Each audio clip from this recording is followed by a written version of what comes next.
प्रशांत सिंह नाम है मेरा और ये है इतिहास के प्रश्न और उत्तरों का वीडियो नंबर 28। इस वीडियो के अंदर कान्हा दीपायन वाले वीडियो में पूछे गए कुछ महत्वपूर्ण प्रश्नों को शामिल किया गया है, जैसे कश्यप बुद्ध और ऋषि कश्यप के मध्य कोई समानता है, यहूदी और असीरियाई राजाओं के मध्य शत्रुता क्यों थी, क्या दत्तात्रेय मच्छंद्र नाथ के गुरु थे, भारसेव राजा कौन थे, योग की शुरुआत ऋषि पतंजलि के द्वारा की गई थी। इन प्रश्नों के अलावा और भी प्रश्न हैं जिन्हें वीडियो के अंदर शामिल किया गया है। तो आइए वीडियो की शुरुआत करते हैं।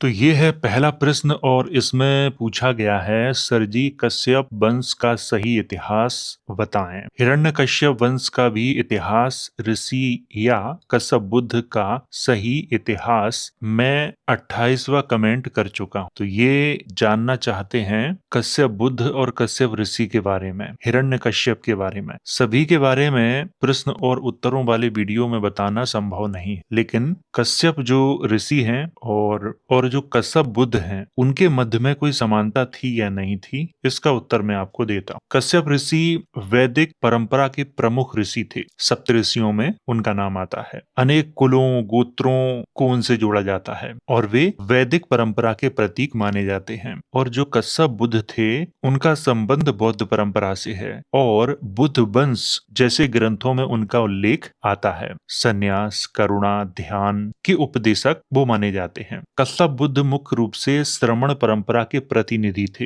वैदिक परंपरा की नहीं। इनके नामों में समानताएं दिखती हैं, जैसे पाली में कश्यप और संस्कृत में कश्यप। तो नामों की समानता के कारण ऐसा अनुमान लगाया जाता है। कुछ इतिहासकार मानते हैं कि कश्यप जैसे नाम पूर्व वैदिक परंपरा में प्रचलित थे। वैदिक परंपरा से पूर्व की परंपरा किसे माना जाता है? श्रमण परंपरा को माना जाता है। और श्रमण परंपरा में जो कश्यप हैं वो बुद्ध हैं, वहां पर कश्यप ऋषि नहीं है। ये आपको अंतर ध्यान में रखना है। दोनों की जो कहानी है वो अलग अलग है। नामों के मध्य समानता के कारण ऐसा अनुमान लगाया जाता है, लेकिन प्रत्यक्ष रूप से ऐसा कोई प्रमाण नहीं है जिससे ये कहा जा सके कश्यप बुद्ध और कश्यप ऋषि दोनों एक ही हैं। ये सिर्फ अनुमान है। दूसरा प्रश्न है, सर मैं आपकी सारी वीडियो देखती हूँ, प्लीज मेरे भी प्रश्न का उत्तर दें। जाट और जाटव में क्या अंतर है, क्योंकि सबके गोत्र एक ही हैं। पूरे भारत में जो जाटव समाज के लोग हैं उनके गोत्र जाटों से मेल नहीं खाते। जाटों से केवल पश्चिमी उत्तर प्रदेश और दिल्ली के जो आसपास के क्षेत्र हैं, हरियाणा, राजस्थान, यहाँ के जो जाटव हैं उनसे मेल खाते हैं। इसके कई कारण हो सकते हैं। सामाजिक ऐतिहासिक कारण हो सकते हैं। जब हमारे देश में जाति व्यवस्था स्थिर होने लगी तब पहचान जरूरी हो गई थी, इसीलिए अलग अलग समुदायों में पहले से जो गोत्र प्रचलित थे उन्होंने वही अपना लिए थे। जातियां बाद में बनी, इसीलिए ये गोत्र अलग अलग जातियों में दिखाई देते हैं। प्रारंभ में कुल या गोत्र प्रथा ही प्रचलित थी, इसके बाद वर्ण व्यवस्था, इसके बाद जाति व्यवस्था समाज में आई है। तो इस बात का आपको ख्याल रखना पड़ेगा। अगला प्रश्न है, प्रशांत सर एक बात बताइए, हीनयान का प्रभाव कम कैसे हुआ और महायान का प्रभाव दुनिया में कैसे फैला? क्या लोगों को मूर्ति पूजा पसंद थी इसलिए अधिक लोगों ने महायान को चुना और इसी को देखते हुए वज्रयान की शुरुआत हुई और फिर तंत्रयान? इसका उत्तर भी मैं आपको देता हूँ। पहले तो हीनयान जैसा कोई शब्द है नहीं, ये शब्द महायान वालों ने दिया है। आज जिसे हीनयान कहा जाता है वो थेरवाद है और ये लुप्त नहीं हुई है, अभी भी मौजूद है, लेकिन इसका रूप बदल गया है। श्रीलंका, बर्मा, थाईलैंड, कंबोडिया, यहाँ पे अभी भी है। आपकी ये बात तो सही है कि हीयान की अपेक्षा लोगों ने महायान को ज्यादा महत्व दिया है। इसका मुख्य कारण ये है कि हीयान स्वयं की मुक्ति की बात करता है और ये श्रेष्ठ लोगों का यान था और इसमें अरहत पद को महत्व दिया जाता था। ये आपको समझना पड़ेगा। और जो सामान्य गृहस्थ लोग थे उनके लिए मार्ग बहुत कठिन था, लेकिन महायान वालों ने क्या किया, सबके लिए द्वार खोल दिए। उन्होंने लोक कल्याण पर जोर दिया, जबकि हीयान ने लोक कल्याण पर जोर नहीं दिया और बुद्ध को अलौकिक करुणामय प्रतीक के रूप में समाज में प्रस्तुत किया। उनकी मूर्तियां बनाई। लोगों को बुद्ध की मूर्तियां बहुत पसंद आईं, क्योंकि हियान में मूर्ति पूजा को महत्व नहीं दिया गया। हियान में स्तूप की पूजा होती थी, प्रतीकों की पूजा होती थी। जब महायान बना, फिर मूर्तियां बनाई गईं, और लोगों ने जब बुद्ध को मूर्तियों में देखा तो वह उस ओर ज्यादा आकर्षित हुए। और महायान की सबसे अच्छी बात यह है कि उन्होंने सबके लिए रास्ता खोल दिया था। इसी कारण जो आम लोग थे, शासक वर्ग था, व्यापारी वर्ग था, वो महायान की ओर ज्यादा आकर्षित हुआ। और सबसे ज्यादा प्रथम शताब्दी के बाद जितने भी शासक हुए हमारे देश में, अधिकतर महायान को ही मानते थे। इसलिए महायान को समाज में ज्यादा महत्व दिया गया। महायान शाखा में कुछ भारतीय थे और अधिकतर विदेशी आक्रमणकारी थे। उन्होंने ही महायान बनाई थी। इसके बारे में अगर आपको बहुत विस्तार से जानकारी चाहिए तो चतुर्थ बौद्ध संगति के बारे में आप ठीक से अध्ययन कर लीजिए। चतुर्थ बौद्ध संगति के दौरान ही दोबारा से ग्रंथों की रचना हुई थी, कनिष्क के शासनकाल में। महायान के बाद वज्रयान बना, और वज्रयान में जो तंत्र की क्रिया थी उससे लोग और भी ज्यादा उसकी ओर आकर्षित हुए। और वज्रयान से ही नाथ परंपरा की उत्पत्ति हुई, तंत्रयान की उत्पत्ति हुई, मंत्रयान की उत्पत्ति हुई। हियान की सबसे बड़ी कमजोरी ये थी कि उसमें आम लोगों को इतना महत्व नहीं दिया जाता। यही कारण है कि आम लोगों ने महायान को महत्व ज्यादा दिया।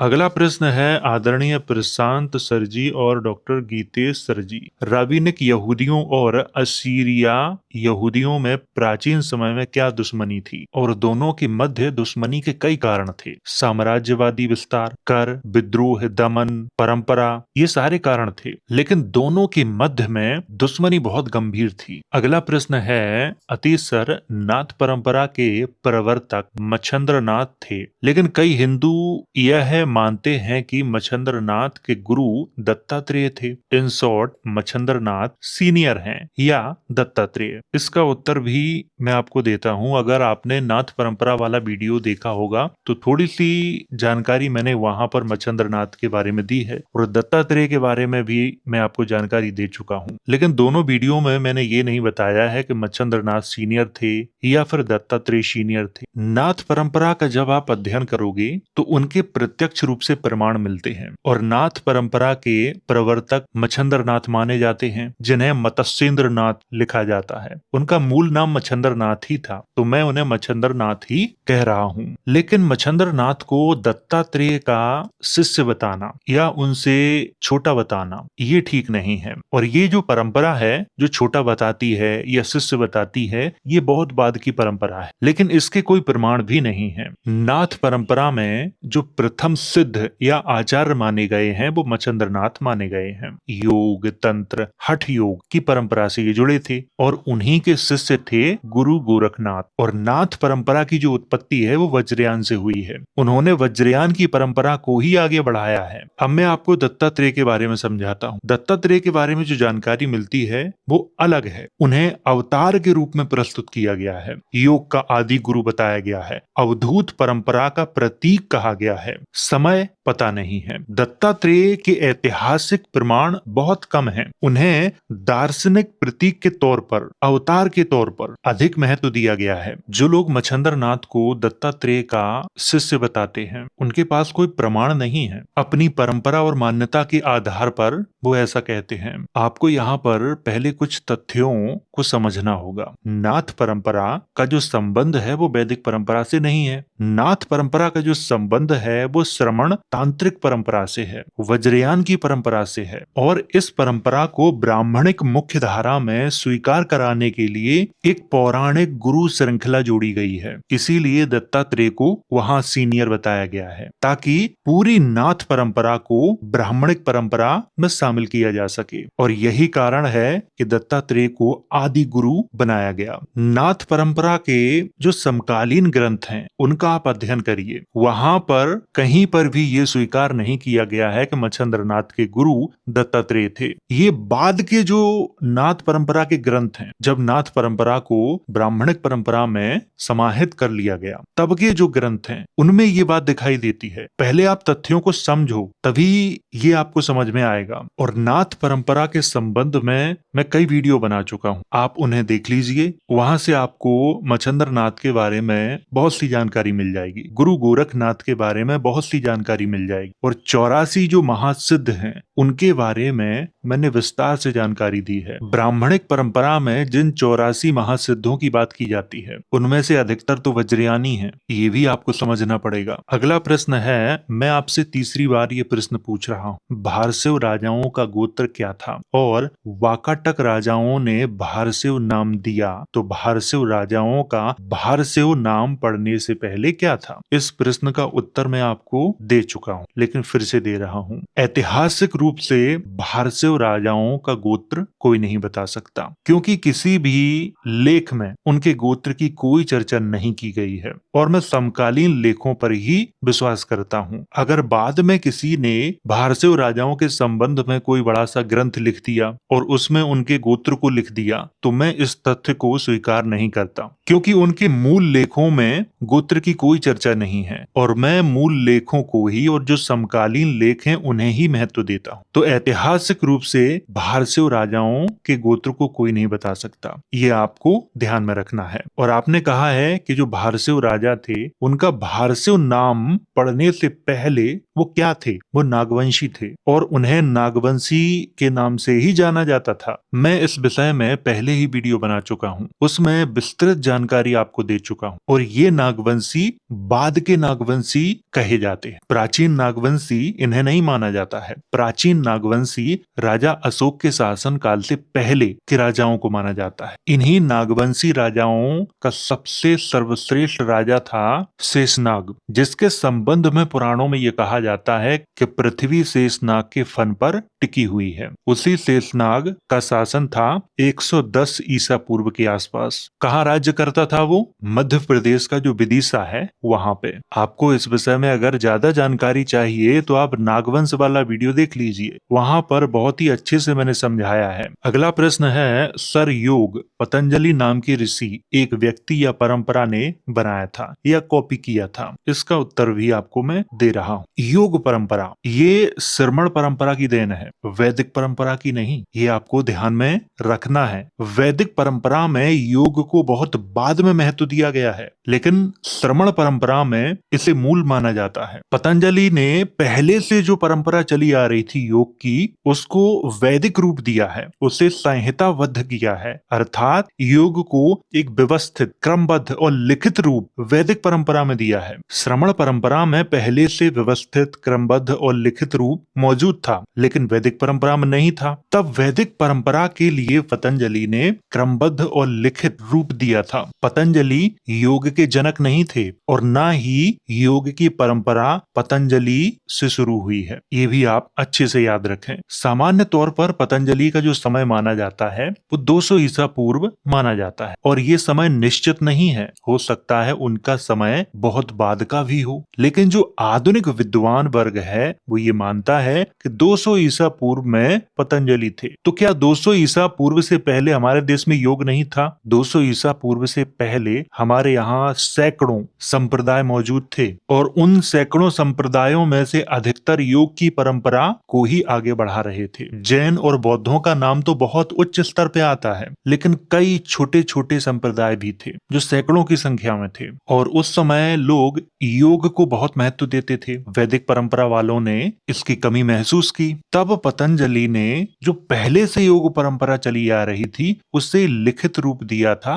वैदिक परंपरा में। इतना आपको याद रखना है। पतंजलि ने अपने योग सूत्र में योग को अष्टांगिक रूप दिया है, जैसे यम, नियम, आसन, प्राणायाम, प्रत्याहार, धारणा, ध्यान और समाधि। योग को अष्टांगिक रूप दिया है, अर्थात पतंजलि ने अष्टांगिक शब्द को बौद्ध परंपरा से ग्रहण किया है, क्योंकि बुद्ध ने अष्टांगिक मार्ग की बात की है। आप लोग ग्रंथों को ध्यान से पढ़ो और समझो, आपको सब कुछ समझ में आ जाएगा। अगला प्रश्न है, सर जैन अवेस्ता से मिलती जुलती संस्कृत कहाँ प्रचलन में थी जो कीलाक्षर लिपि में लिखी जाती थी? शायद वेद इसी भाषा में लिखे गए, लेकिन भारत में आते आते इनकी लिपि बदलकर कीलाक्षर से देवनागरी हो गई? इसका उत्तर भी मैं आपको देता हूँ। अवेस्ता से मिलती जुलती जो भाषा कीलाक्षर लिपि में लिखी जाती थी वो संस्कृत नहीं थी, बल्कि पुरानी फारसी और उससे जुड़ी ईरानी भाषाएं थी। ओल्ड पर्शियन, जिसे अवेस्ता की बहन कहा जाता है, संस्कृत से काफी मिलती जुलती है, लेकिन वो संस्कृत नहीं है। संस्कृत के संबंध में मैं आपको कई बार ये बता चुका हूँ। जब हमारे यहाँ पे ग्रीक, शक, कुषाण ये लोग आए तो इनकी भाषाओं का मिश्रण हुआ, जो हमारे देश में पहले से प्राकृत प्रचलित थी उससे फिर प्राकृत को ही संस्कारित किया गया है, और वही संस्कारित रूप 200 ईसा पूर्व के बाद हमें दिखाई देता है। और उस रूप पर प्राकृत का प्रभाव था। धीरे धीरे प्राकृत में ही परिवर्तन हुए। गुप्त काल आते आते उसमें और अधिक परिवर्तन हुए। फिर नागरी लिपि, देवनागरी लिपि ये आने के बाद उसमें और अधिक परिवर्तन हुए। उसी को संस्कृत कहा जाता है, और इसका प्रयोग महायानी बौद्ध धर्म वालों ने किया है सबसे पहले। ब्राह्मणिक परंपरा में इसका प्रयोग बहुत बाद में हुआ है। और आपने ये भी कहा है कि संस्कृत कीलाक्षर लिपि में लिखी जाती थी। इसका अब तक हमारे पास कोई प्रमाण नहीं है कि संस्कृत कीलाक्षर लिपि में लिखी जाती थी। तो हमें इन सभी तथ्यों का अच्छे से ख्याल रखना पड़ेगा, तभी हमें ये बात समझ में आएगी। संस्कृत का पहला लेख रुद्रदामन का लेख माना जाता है, जो एक शक राजा था। जब आप उसे अच्छे से पढ़ेंगे तो आपको दिखाई देगा कि वहां पर जिस भाषा का प्रयोग किया गया है वो पूरी तरह से प्राकृत से प्रभावित है, न कि आज की संस्कृत से। तो किसी भी शिलालेख को पहले पढ़ो, अध्ययन करो और उसे समझो। अगला प्रश्न है, क्या चाइनीज की आर्ट ऑफ वॉर ही चाणक्य का अर्थशास्त्र है? पहले तो दोनों के समय में बहुत अंतर है। जो आर्ट ऑफ वॉर है वो 5वीं सदी ईसा पूर्व की मानी जाती है, और अर्थशास्त्र अभी 19वीं सदी का है। उससे पहले का हमारे पास कोई प्रमाण भी नहीं है अर्थशास्त्र का। और दोनों के जो विषय हैं वो अलग अलग हैं। आर्ट ऑफ वॉर में केवल युद्ध के बारे में बात की गई है, और जो अर्थशास्त्र है चाणक्य का उसमें राज्य के संचालन, अर्थव्यवस्था, कर, कृषि, न्याय व्यवस्था, गुप्तचर व्यवस्था, कूटनीति, संधि, इन सारे तथ्यों पर बात की गई है। तो दोनों में समानता कैसे हो सकती है? दोनों के मध्य कोई समानता नहीं है। अगला प्रश्न है, कृपया करके आप मुझे बताएं कि वैदिक धर्म जो है ये सबसे पहले किस क्षेत्र में शुरू हुआ,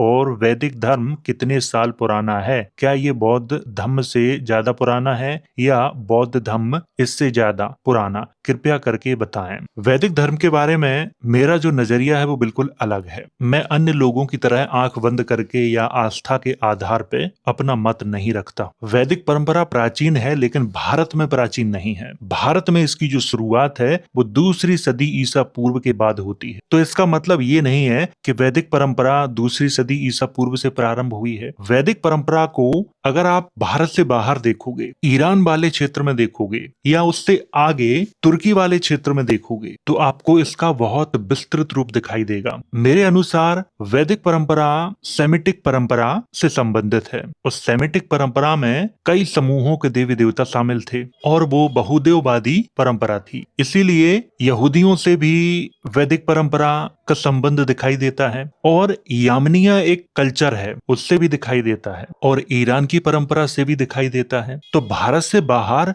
वैदिक परंपरा का जो विशाल रूप है वो अलग है, वहां वो प्राचीन है। अगर भारत की बात करें तो भारत में ये प्राचीन नहीं है। भारत में ये 2री सदी ईसा पूर्व के बाद ही आई है। आपने ये भी पूछा है कि ये बौद्ध धर्म से ज्यादा पुरानी है या बौद्ध धर्म के बाद की है। अगर वैदिक परंपरा का भारत से बाहर का रूप देखा जाए तो ये बौद्ध धर्म से बहुत पुरानी है। अगर वैदिक परंपरा का भारत के अंदर का रूप देखा जाए तो ये बौद्ध धर्म के बाद की परंपरा है, और इनका जो मेल मिलाप है वो बौद्ध धर्म की महायान शाखा से पूरी तरह से मेल खाता है, चाहे देवी देवताओं की बात हो या ऐतिहासिक तथ्यों की बात हो। तो इतना आपको ध्यान में रखना है। अगला प्रश्न है, गुप्त काल के बुद्धिस्ट मंदिरों पर कब तक वीडियो आएगी, जिसको आज के इतिहासकार हिंदू मंदिर कहते हैं? गुप्त वंश के बारे में अभी थोड़ा सा समय लग जाएगा, क्योंकि हमारे पास अभी बहुत विषय मौजूद हैं जिन पे वीडियो बनाना है, लेकिन इस विषय पर भी वीडियो बनाया जाएगा, ये निश्चित है। तो आप थोड़ा सा इंतजार करें, आपको वीडियो इस विषय जगह पर जरूर मिलेगा। अगला प्रश्न है, सर महायानी बुद्धिज्म का विनायक गणेश भी काल्पनिक है जैसे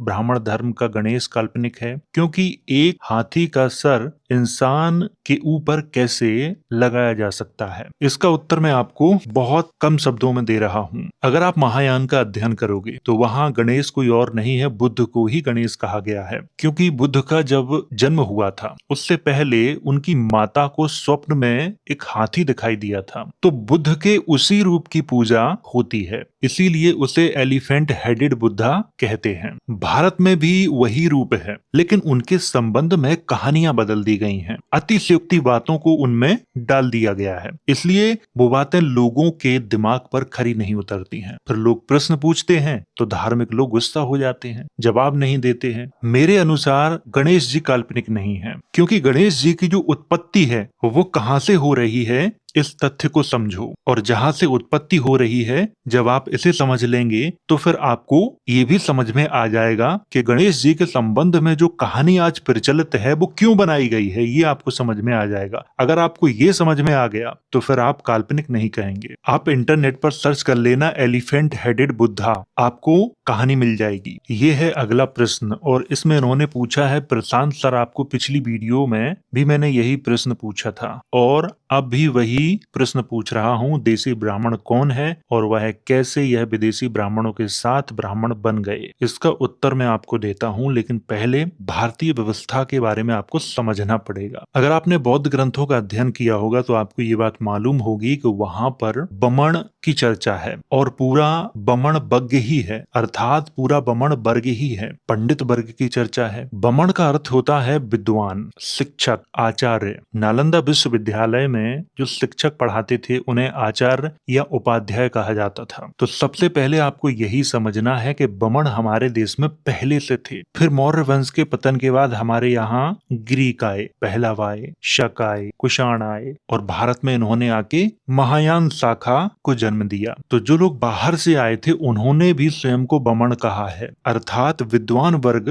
के रूप में अपनी पहचान बनाई है। आज आप ब्राह्मण समाज के बारे में अध्ययन करेंगे तो आप पाएंगे कि ब्राह्मणों के अंदर भी उपजातियां बनी हुई हैं और वहां पर भी ऊंचे नीचे ब्राह्मण मौजूद हैं। एक बाबा ने कहा था, ये और ये ब्राह्मण अधम्य हैं, ये कहा था उन्होंने, और इनके साथ हम वैवाहिक संबंध नहीं बनाते। तो बाबा ने जिन ब्राह्मणों को टारगेट किया था वो भारतीय ब्राह्मण ही हैं। आगे आपने पूछा कि विदेशी ब्राह्मणों के साथ ब्राह्मण कैसे बन गए? वो पहले से ब्राह्मण थे, अर्थात बमण थे। उनकी परंपरा को बाहर के लोगों ने ग्रहण किया और उसमें ऊंच नीच की भावना को डाला, इसीलिए ब्राह्मण समाज में उपजातियां दिखाई देती हैं और वहां पर भी ऊंचे नीचे ब्राह्मण मौजूद हैं। तो ये थे आप लोगों के द्वारा पूछे गए प्रश्न, जिनका मैंने बहुत सरल रूप से उत्तर दिया। तो वीडियो अगर अच्छा लगा हो तो इसे लाइक करें, शेयर करें। वीडियो देखने के लिए धन्यवाद।